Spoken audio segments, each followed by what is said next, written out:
in the previous lecture we had started a new chapter, chemical kinetics, in which we had talked about the definition of the word chemical kinetics, and we had talked about how to express the rate of a reaction, and then we went on to study law of mass action, rate law, and order of the reaction.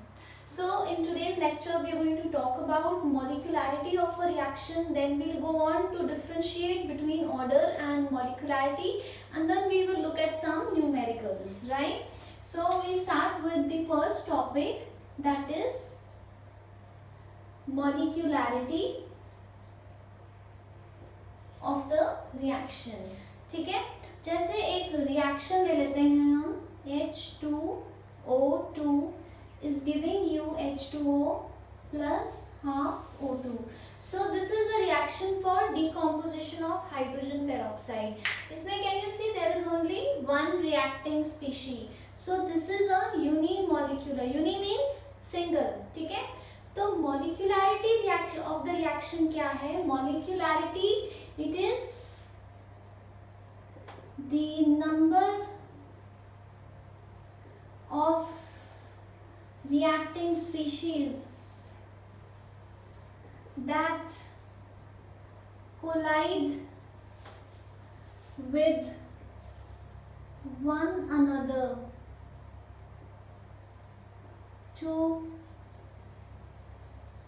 bring about a reaction. ठीक है, तो यहाँ पे इस example में number of reacting species एक ही है, तो ये क्या हुआ? Unimolecular reaction. ठीक है, similarly let's take further examples. एक और ले लेते हैं, जैसे हाइड्रोजन आयोडाइड. ठीक है, so in this is the reaction. So can you see here there are two molecules of hydrogen iodide that are giving you one molecule of hydrogen and one molecule of iodine. The number of reacting species कितनी है यहाँ? Number of reacting species is 2. So molecularity of the reaction is 2. और यहाँ पे molecularity कितनी थी? 1. So this is a bimolecular. Bi means 2. ठीक है. Similarly, if you have 3 reacting species, it's going to be trimolecular reaction. ठीक है, clear है? 2NO plus O2 is giving you 2NO2. ठीक है. So in this particular reaction, how many reacting species are there? 3 of them. So 2 plus 1, 3. So molecularity is 3, or it is a trimolecular reaction. Clear है? So molecularity क्या है? It's simply a count of the number of reacting species. Clear? On the basis of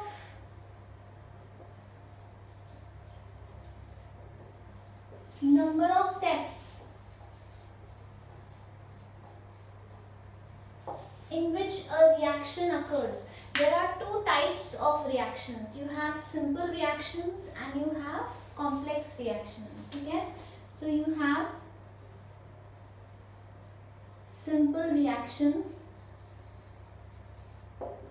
and you have complex reactions. Clear है? Simple reactions कौन से होते हैं? जिसमें आपका प्रोसेस एक ही स्टेप में हो रहा है, जैसे हमने अभी हाइड्रोजन पेरोक्साइड पढ़ा. ठीक है, या Mg+O2 gives MgO. ठीक है, या N2+H2 gives ammonia. So they are happening in one step, so it's a simple reaction. But now let's take care of this reaction. यहाँ पे हम एक रिएक्शन देखते हैं. ठीक है, 2NO2 plus F2 gives 2NO2F. ठीक है, seemingly ये रिएक्शन आपका एक ही स्टेप में हो रहा है, पर असली में ऐसा नहीं होता. जब आप इसको एक्सपेरिमेंटली डिटरमिन करते हो तो इस रिएक्शन में पहले स्टेप में क्या होता है? NO2 plus F2, ठीक है, gives you NO2F plus nascent fluorine. This nascent fluorine further reacts with nitrogen dioxide to give you more NO2F. And when you add up these two reactions, तो आपका net equation क्या आ जाएगी, ये और ये cut गया, plus F2 is giving you 2 NO2F. So this is the net reaction जो हमने यहाँ ऊपर लिखा है, बट असली में ये रिएक्शन ये एक स्टेप में नहीं हो रहा, it is happening in these two steps. ठीक है, तो reactions which happen in more than one step, इनको हम क्या कहते हैं, they are called complex reactions. ठीक है, और इनके स्टेप्स को हम क्या कहते हैं, एलिमेंट्री. ठीक है, एलिमेंट्री रिएक्शंस. ठीक है, so I am again repeating, there are two types of reactions which happen in one step and the reactions which happen in multiple steps. The reactions that happen in one steps are known as simple reactions and the reactions that happen in multiple steps are known as complex reactions. Clear है? उसके बाद in case of a complex reaction हर एक step को हम क्या कहते हैं, elementary reaction. ठीक है, further can you look in the example में मैंने एक step के आगे slow लिखा हुआ है और एक step के आगे fast लिखा हुआ है. ठीक है, so very important, in a complex reaction the slow step is the rate determining step. ठीक है, तो सबसे पहले एक टर्म और करते हैं. ये जो मैंने इसकी लिस्ट ऑफ स्टेप्स बनाई, यहाँ जो कॉम्प्लेक्स रिएक्शन था मैंने उसकी जो लिस्ट ऑफ स्टेप्स बनाई कि पहले कौन सा होता है, बाद में कौन सा होता है, नेट रिएक्शन क्या है, स्लो कौन सा है, फास्ट कौन सा है. This is known as reaction mechanism. ठीक है, and the rate of the reaction as per the rate law, for a complex reaction as per rate law, the rate of the reaction depends on the slow step and that is why the slow step is known as the rate determining step. तो इसको हम क्या लिखेंगे, slow step में हमारे पास क्या है, हमारे पास reactants हैं NO2 और F2. So this is going to be the rate equation. ठीक है, okay, this is a very simple and important question. Usually आपके boards में आता है, that is differentiate between order and molecularity. एक बार इसको फटाफट डिस्कस कर लेते हैं. ऑर्डर क्या था, it is the sum of stoichiometric coefficients as per rate law.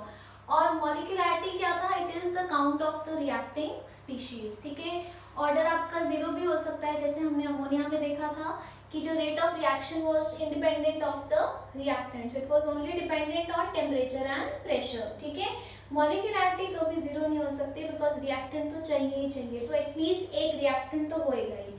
ठीक है, उसके बाद ये एक्सपेरिमेंटली डिटरमिन्ड है, ये एक थ्योरेटिकल कॉन्सेप्ट है.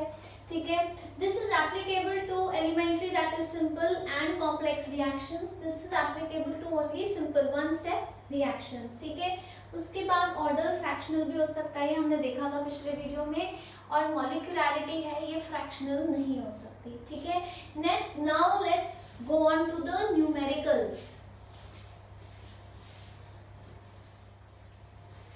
Okay, now let's look at these two numericals. They are based on the concept of order of the reaction. Okay, let's look at question 1, part A. Calculate the overall order of the reaction which has the rate expression K rate equals to K A to the power 1 by 2 B to the power 3 by 2. तो इस case में आपका order क्या हो जाएगा, order is going to be the sum of stoichiometric coefficients. कितना हो गया, ऑर्डर हो गया आपका 2. क्लियर है. Now let's look at the second part. Rate is k a to the power 3 by 2 b to the power 1. तो क्या हो जाएगा, ये 3 by 2 minus 1.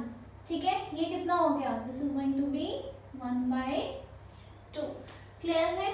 Okay, now let's look at the B part. अब वो क्या कह रहा है, the reaction A plus B gives C has zero order, right the rate equation. ठीक है, जीरो ऑर्डर है, that means rate equals to k A to the power 0 and concentration of B to the power 0, which means it does not depend on the concentration of A and B. Clear है? उसके बाद आ जाते हैं अपने second question पे। The rate law for the reaction A, B and C, क्या दिया हुआ है आपको रेट लॉ? सेकेंड क्वेश्चन में आपको रेट लॉ दिया हुआ है, रेट इक्वल्स टू के into concentration of A into B into C square। ठीक है, how would the reaction rate change? और आपको 4 केसेस दिए हुए हैं। ठीक है, सबसे पहले हम इसका एक एक्सप्रेशन निकाल लेते हैं। let the concentration of A be small a, concentration of B be small b। ठीक है, ऐसे लिख लेते हैं, कई लोगों को समझ नहीं आएगा। and concentration of C be small c। तो आपका इनिशियल रेट क्या है, रेट क्या हो गया, k concentration of A is A, of B is B and C is small C square. ठीक है, ये क्या है, this is your original rate. ठीक है, क्लियर है? Now let's see what changes will happen. How will the rate change when concentration of C is doubled. Now पहले case में कॉन्सेंट्रेशन ऑफ सी हमने डबल कर दिया, मतलब वो क्या हो गया 2C।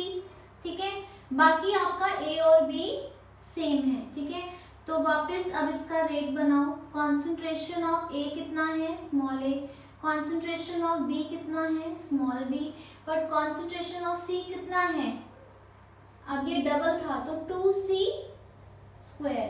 समझ आया? मैंने क्या किया, यहाँ पे उसने कहा कॉन्सेंट्रेशन ऑफ सी, अब स्मॉल सी नहीं है, वो डबल हो गई है, तो वो क्या हो गई है 2C। तो यहाँ मैंने कॉन्सेंट्रेशन ऑफ सी में क्या लिखा, 2C। ठीक है, उसके ऊपर स्क्वायर था तो यहाँ स्क्वायर डाल दिया, तो ये क्या बन गया, के ए बी, 2 2 ज़ा 4, so 4C square, that is 4KABC square। ठीक है, और ये क्या है, this is your original rate. Let's say हम इस ओरिजिनल रेट को R0 लिख लेते हैं। ठीक है, तो जो आपका न्यू रेट है वो क्या बन गया, इट इज 4KABC स्क्वायर, और आपका R0 ओल्ड रेट क्या था, KABC स्क्वायर, तो ये क्या हो गया, the new rate is 4 times the original rate. ठीक है, sorry R0। Clear? So what happened to the rate? It has become 4 times. ठीक है? Now in a similar fashion we'll do the next part. Second part क्या कह रहा है? Concentration of A is half. तो इस केस में आपकी concentration of A क्या है? A/2. It's not A, half होके A/2 हो गई। अब बाकी एक्सप्रेशन में डाल दो। रेट क्या था, K into concentration of A, जो क्या है A/2, कॉन्सेंट्रेशन ऑफ B जो है small b, concentration of C small c square, तो ये क्या हो गया 1/2 KABC स्क्वायर, और ये क्या है आपका R0, तो ये क्या बन गया 1/2 R0। तो आपका न्यू रेट क्या है, half of old rate, that means it is halved, तो हाफ हो गया उसका, पहले रेट से आधा रह गया। ठीक है, अब आ जाते हैं थर्ड पार्ट पे।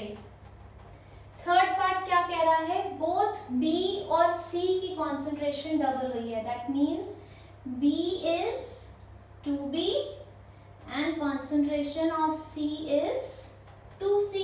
ठीक है, अब हम इसी वाले रूल में डालते हैं, तो रेट क्या हो जाएगा, K into concentration of A जो क्या है small a, into concentration of B जो क्या है 2B, into concentration of C square जो क्या है 2C स्क्वायर। ठीक है, इसको सॉल्व कीजिए, क्या आ गया 2 2 ज़ा 4, ठीक है 4 2 ज़ा 8, तो ये क्या हो गया 8 KABC स्क्वायर, और ये क्या है आपका, this is R0, that is the original rate. So the new rate is 8 times the original rate. तो आंसर क्या हुआ? Rate becomes 8 times. Clear है? Now let's come on to the fourth part. ऊपर करते हैं ताकि सबको दिखे यहाँ. फोर्थ पार्ट पे आ जाते हैं. फोर्थ पार्ट क्या कह रहा है? कॉन्सेंट्रेशन ऑफ ए, बी और सी तीनों ट्रिपल हो गई हैं. That is your A is 3A, B is 3B and C is 3C. Clear है? अब हम इसी वाले रेट लॉ में डाल देते हैं. तो rate is K into concentration of A, that is 3A, concentration of B, that is 3B, concentration of C square, that is 3C square. ठीक है, तो ये हो गया K, 3A, 3B, ये हो गया 9C square. सो इसको कीजिए, कितना हो जाएगा? 9 3s 27, 27 3s 81. सो 81 KABC square. तो आपका, और ये क्या था? R naught. तो new rate is 81 times the old rate. Okay, this is the reaction which is based on the rate expression. बड़ा इंपॉर्टेंट एग्जाम्पल है ये, आपके बोर्ड्स में भी आया हुआ है क्वेश्चन, जेई में भी आया हुआ है. ठीक है, now let's go through this. The decomposition of N2O5 in CCl4 solution. आपको उसकी इक्वेशन दी हुई है. ठीक है, it was started by monitoring the concentration of N2O5. Initial concentration कितनी थी? 2.33 m, और 184 मिनट्स के बाद कॉन्सेंट्रेशन कितनी रह गई? 2.08 m. So the reaction takes place according to the equation. Calculate the average rate of this reaction. And what is the rate of production of NO2?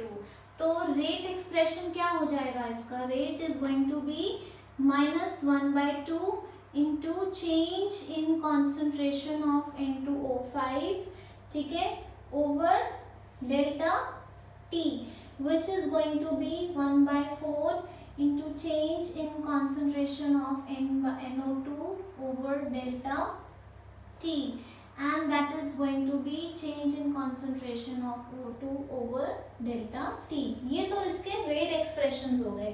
अब सबसे पहले क्या है, हमने क्या निकालना है? Average rate of the reaction. तो हम कोई भी एक्सप्रेशन यूज कर सकते हैं. हम कौन सा करेंगे? ये वाला एक्सप्रेशन यूज, क्योंकि हमें यहाँ इनिशियल और फाइनल कॉन्सेंट्रेशन दी हुई है. तो हम delta, that is change in concentration of N2O5 निकाल सकते हैं. और आपको टाइम पीरियड कितना दिया हुआ है? 184 मिनट्स. तो आपका रेट क्या हो जाएगा? -1/2. इनिशियल कॉन्सेंट्रेशन कितनी थी? ठीक है, so what is the change? Change is final minus initial. तो फाइनल कॉन्सेंट्रेशन कितनी है? 2.08 माइनस इनिशियल कितनी है? 2.33 over delta T, that is the time that has elapsed. कितना है? 184 मिनट्स. क्लियर है? इसको सॉल्व कर लीजिए, आपका आ जाएगा रेट ऑफ द रिएक्शन. ठीक है, इसको सॉल्व करके आ रहा है 6.79 इंटू 10⁻⁻4 मोल्स पर लीटर, और सेकेंड्स की जगह यहाँ क्या आ गया? Minute inverse. क्लियर है? ठीक है, so this is the answer for rate. अब इसमें एक और चीज पूछी हुई है, what is the rate of production of NO2 during this period. यही जो रेट है इसका आप एक और एक्सप्रेशन देख रहे हैं इन टर्म्स ऑफ NO2, ये दिया हुआ है. So the rate of reaction is also 1/4 into change in concentration of NO2 with respect to time.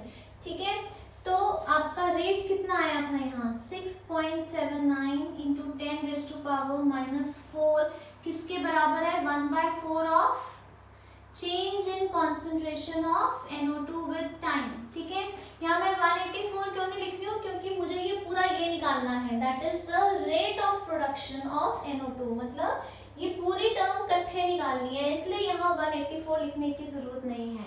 तो rate of production of NO2, that is this expression. इसका मतलब क्या है? Rate of production of NO2. ये क्या हुआ?